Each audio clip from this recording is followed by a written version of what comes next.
Assalamualaikum warahmatullahi wabarakatuh. Kami dari kelompok 8 akan mempresentasikan hasil diskusi kami terkait aplikasi non-parametrik statistik uji sains dan uji Wilcoxon-Sandring.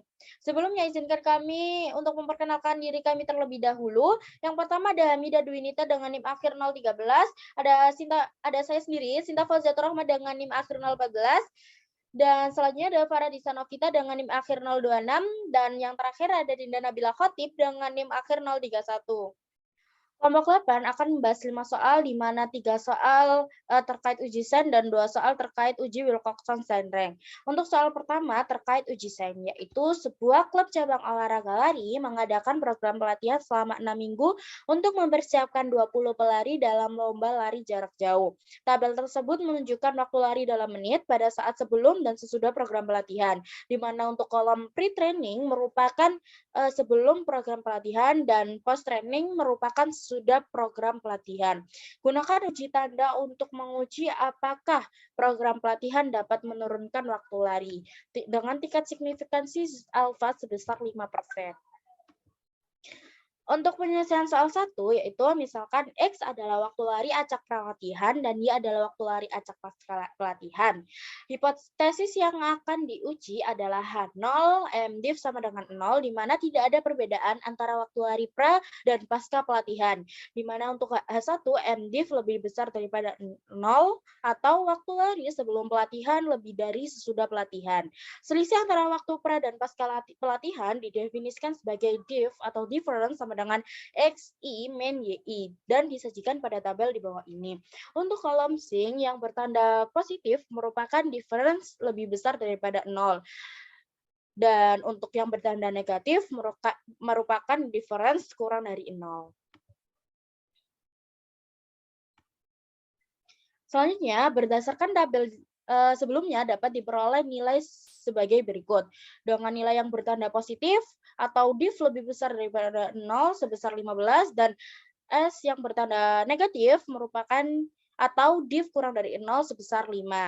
Menurut buku Ben Engelhardt pada teorem 14.4.1 menjelaskan bahwa jika hipotesis 1 atau MDiv jika hipotesis 1 MDiv lebih besar 0, maka T atau S atau statistik uji yang dipakai yaitu jumlah angka yang bertanda negatif, XI min YI kurang dari 0, atau sebaliknya, serta H0 ditolak jika nilai B dengan nilai CDF binomial S dengan N dan P besar setengah kurang dari sama dengan alfa.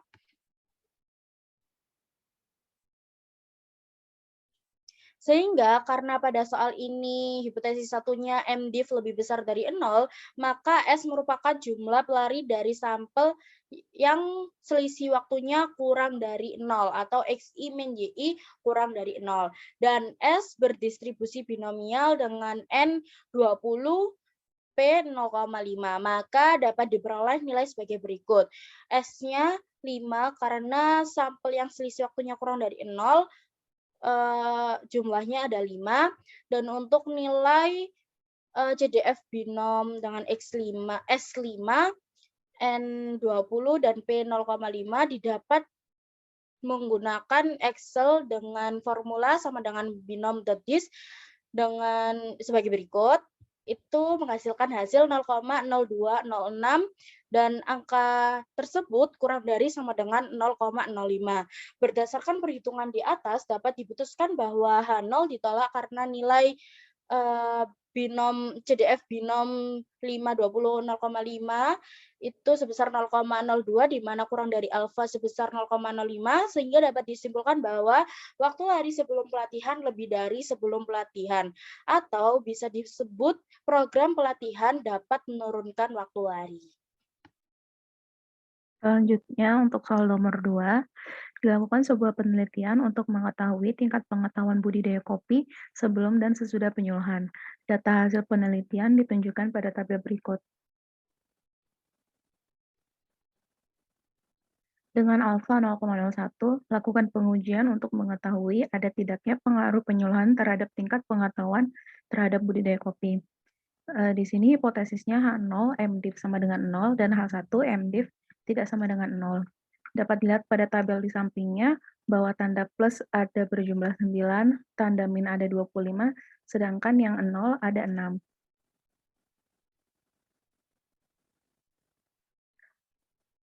Diketahui S-nya sama dengan 25, N-nya sama dengan 34, P 0,5, dan alfa 0,01.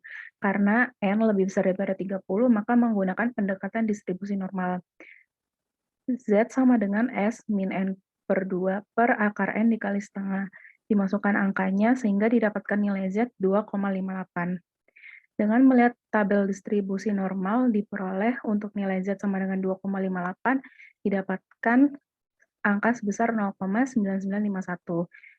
Lalu P-nya adalah 1 min 0,9951 dan didapatkan 0,0049. Karena menggunakan pengujian hipotesis menggunakan two-sided test, sehingga P sama dengan 2 dikali 0,049 dan didapatkan 0,098. Keputusannya H0 ditolak karena nilai P-value 0,098 kurang dari alfa 0,1. Kesimpulannya adalah ada pengaruh penyuluhan terhadap tingkat pengetahuan budidaya kopi. Selanjutnya soal ketiga, seorang peneliti ingin mengetahui perbedaan signifikan antara persentase jumlah peserta BPJS penerima bantuan iuran dengan jumlah peserta BPJS non-penerima bantuan iuran. Data yang diambil adalah data dari BPS Sumatera Utara tahun 2018 sebanyak 33 kabupaten kota. Berdasarkan data tersebut, dengan tingkat alfa 5%, analisislah apakah terdapat perbedaan signifikan antara persentase jumlah peserta BPJS penerima bantuan iuran dengan jumlah peserta BPJS non-penerima bantuan iuran. Penyelesaiannya, pertama, dicari terlebih dahulu selisih dari nilai Y dan X-nya, di mana variabel X menunjukkan peserta BPJS penerima bantuan iuran dan variabel Y peserta BPJS non-penerima bantuan iuran. Setelah didapatkan hasil dari selisih Y dan X-nya, dilakukan absolut atau memutlakkan selisih tersebut. Selanjutnya dilakukan perankingan, didapatkan T yang positif sebanyak 17 dan T yang negatif sebesar 544.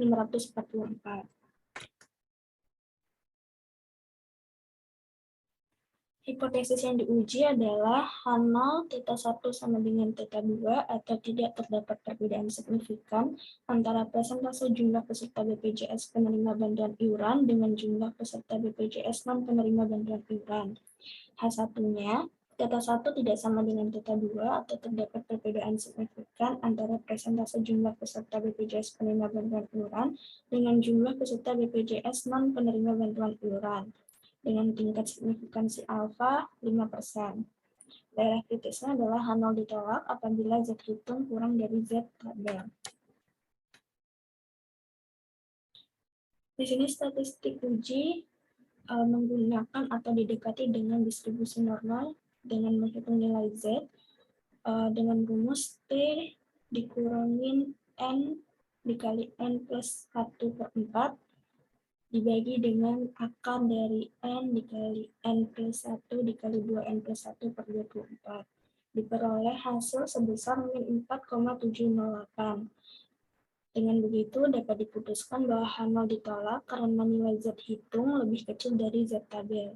Maka dapat disimpulkan bahwa terdapat perbedaan yang signifikan antara persentase jumlah peserta BPJS penerima bantuan iuran dengan jumlah peserta BPJS non penerima bantuan iuran.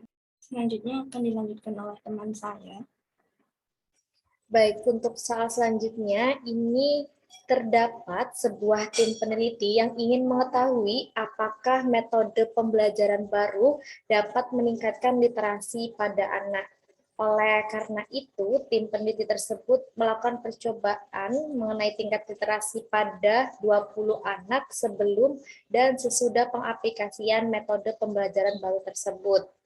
Nah, untuk tingkat literasinya ini diukur dengan skala 0 hingga 10, di mana skor 10 ini mengindikasikan literasi yang tinggi. Berdasarkan percobaan awal, itu menunjukkan rata-rata literasi skor pada anak itu sebesar 5,9 dan setelah pengaplikasian metode tersebut rata-ratanya naik menjadi 7,6. Adapun datanya seperti yang tertera di layar, kemudian gunakan uji Wilcoxon paired sample sign rank dengan alfa 5%. Baik, untuk penyelesaiannya sendiri,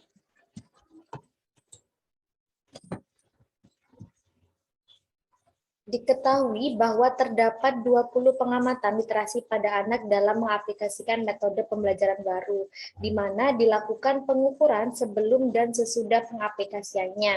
Dalam hal ini berarti tiap pengujian bersifat dependen atau saling berpasangan.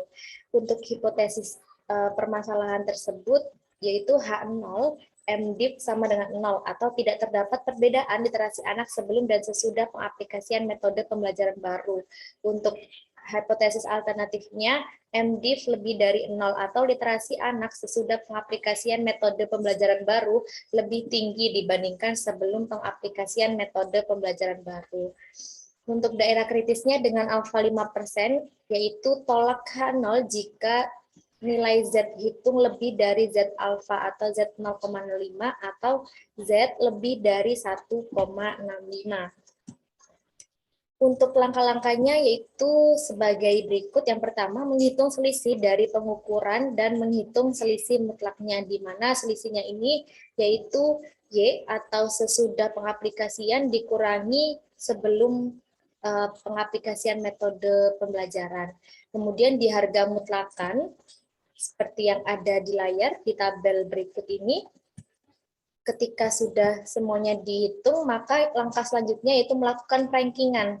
Seperti tabel yang tertera di sini, pada kasus ke-14 ini menunjukkan selisihnya 0, sehingga ketika selisihnya itu 0, menurut literatur kami di buku Lee Ji-Bain, itu percobaan tersebut diabaikan atau dihapus dari sampel, sehingga jumlah sampel atau ukuran sampelnya ini tereduksi menjadi 19, yang awalnya 20 dikurangi 1 menjadi 19.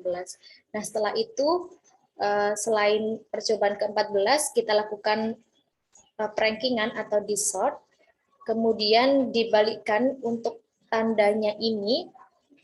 Berdasarkan selisihnya ini, kita kembalikan tandanya di sini untuk menentukan nilai UI yang nantinya akan dibawa untuk menghitung statistik ujinya. Di mana UI ini bernilai 0 untuk I yang bernilai negatif, yaitu percobaan ke-7 dan ke-8, kemudian bernilai 1 untuk I yang bernilai positif, seperti yang ada di tabel berikut ini. Baik, untuk langkah selanjutnya yaitu menghitung statistik uji atau disimbolkan dengan T. Untuk mempermudah perhitungan, kita bagi menjadi 2, yaitu dengan menjumlahkan ranking yang bertanda negatif, yaitu berjumlah 9, kemudian rankingan yang bertanda positif, kita jumlahkan, jumlahnya 181. Kemudian karena tadi kita menghitung selisihnya itu dengan rumus GI min XI, maka T itu dapat dihitung dari jumlah peringkat untuk DI yang bernilai positif, atau rumus T itu sendiri pada literatur buku Lee Ji-Bain itu sama dengan sigma I kali UI, di mana I-nya bergerak dari 1 sampai N. Nah, kemudian berhubung UI bernilai 0 untuk yang bertanda negatif, otomatis T ini sama dengan jumlah T yang bertanda positif, yaitu sama dengan 181. Untuk langkah selanjutnya, melakukan pendekatan ke distribusi normal karena ukuran sampel besar, yaitu N lebih dari 20. Di sini kita menggunakan pedoman pada buku Lee Ji-Bain, menjelaskan bahwa ketika ukuran sampelnya besar itu dalam arti N lebih dari 20, maka dapat menggunakan rumus pendekatan normal seperti ini. Nah, untuk menghitung Z-nya ini sendiri, yang pertama kita harus menghitung min sampelnya, yaitu ekspektasi T dengan rumus N kali N plus 1 per 4, hasilnya 95. Untuk variansinya, rumusnya N kali N plus 1 kali 2N plus 1 per 24 didapat 617,5. Sehingga kita dapat memasukkan ke rumus distribusi normal standar T- ekspektasi T per akar variasi T. Sehingga diperoleh Z-nya sebesar 3,461. Berdasarkan hasil perhitungan tersebut dapat diputuskan untuk tolak H0 karena Z sama dengan 3,461 atau lebih dari 1,65 yang artinya ini memenuhi daerah kritis, kemudian sehingga dapat disimpulkan bahwa literasi pada anak sesudah pengaplikasian metode pembelajaran baru dapat meningkat dibandingkan sebelum pengaplikasian metode pembelajaran baru tersebut. Seperti itu. Kemudian untuk soal selanjutnya, soal nomor 5, ini misalkan theta menunjukkan nilai median dari variabel random X dengan hipotesisnya H0, theta sama dengan 0 melawan hipotesis alternatifnya theta lebih dari 0, di mana untuk ukuran sampelnya kita asumsikan N sama dengan 25. Maka pertanyaannya poin A, misalkan S itu menunjukkan statistik uji tanda atau uji sign, kemudian tentukan nilai signifikansi dengan daerah kritisnya itu tolak H0 jika S lebih dari sama dengan 16. Kemudian yang B, tentukan power of the test atau uji kekuatan tes pada bagian A, di mana jika X-nya itu mempunyai distribusi normal dengan min 0,5 dan varian sama dengan 1. Untuk poin C, diasumsikan X ini mempunyai rata-rata yang terbatas di mana mu sama dengan theta, kemudian dilakukan uji asimptotik tolak H0 jika X bar per sigma per akar N lebih dari sama dengan K. Kemudian asumsikan bahwa sigma itu sama dengan 1. Tentukan K sehingga tes asimptotiknya itu memiliki level yang sama. Seperti pada bagian A, kemudian tentukan juga power of the test-nya itu dalam situasi yang ada pada poin B. Seperti itu kurang lebihnya. Kemudian untuk penyelesaiannya sendiri yang A, kita ketahui sebelumnya dari soal itu, misalkan theta ini menunjukkan median dari variabel acak dengan N sama dengan 25. Kemudian misalkan S adalah statistik uji sign dan berdistribusi binomial untuk ukuran sampel 25. Maka untuk menentukan nilai S di bawah H0 adalah tolak H0 jika S lebih dari sama dengan 16 ini sudah diketahui pada soal sebelumnya.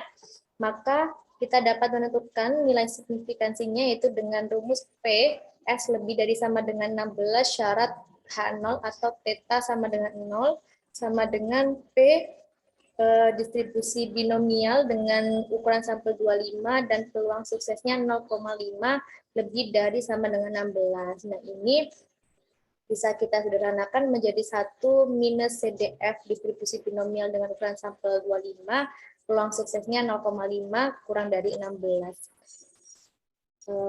Ini dapat dihitung, kita menggunakan bantuan Minitab seperti berikut untuk perintahnya. Nah, itu nanti kita dapatkan hasil sebagai berikut, jadi sama dengan 1 min 0,8852 sama dengan 0,1148. Sehingga dengan demikian diperoleh nilai signifikansi atau p-value sebesar 0,1148. Untuk penyelesaian soal 5B, jika X berdistribusi normal N kurang 0,5 dengan sigma 1, maka peluang suksesnya adalah P sama dengan P, X lebih besar 0. Setelah itu mentransformasikan X menjadi Z dengan rumus X min mu per sigma dengan mu sebesar 0,5 dan sigma sebesar 1. Dihasilkan hasil P, Z lebih besar daripada min 0,5. Untuk menghitung peluang Z lebih besar daripada min 0,5, dilakukan langkah yaitu 1 min PZ kurang dari min 0,5. Dengan menggunakan Minitab, dihasilkan nilai PZ kurang dari min 0,5 sebesar 0,3085. Selanjutnya, 1 min 0,3085 menghasilkan angka 0,6915. Sehingga dapat diperoleh S berdistribusi binomial dengan N25 dengan P 0,6915 berdasarkan perhitungan sebelumnya.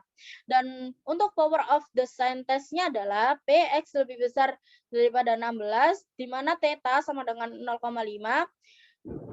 Selanjutnya P binomial dengan N25 dengan P 0,6915 lebih besar daripada 16 dan sama dengan 1 min P bin 25,0,6915 kurang dari 16. Dimana dihitung menggunakan Minitab dengan MTB CDF 15 sub C binom 25 0,6915 dihasilkan nilai sebesar 0,2163. Selanjutnya 1 dikurangi 0,2163 nilainya sebesar 0,7837.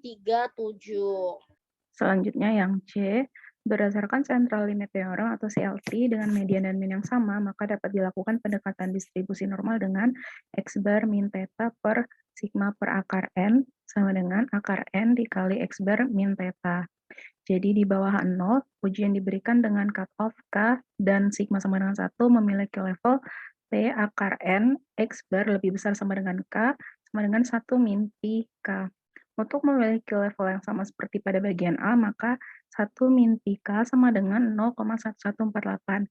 K sama dengan Pi pangkat min 1 kali 1 min 0,1148. K sama dengan Pi min 1, Pi pangkat min 1 0,8852. Didapatkan nilai K sama dengan 1,2014. Sehingga power test yang sesuai dalam situasi bagian B adalah sebesar 0,95696. Dengan demikian, diperoleh nilai K sebesar 1,2014 dan power test berdasarkan poin B sebesar 0,9569. Berikut adalah referensi yang kami gunakan dalam presentasi kali ini. Dan sekian dari presentasi kami dari kelompok 8 dengan materi 1 mengucapkan terima kasih. Wassalamualaikum warahmatullahi wabarakatuh.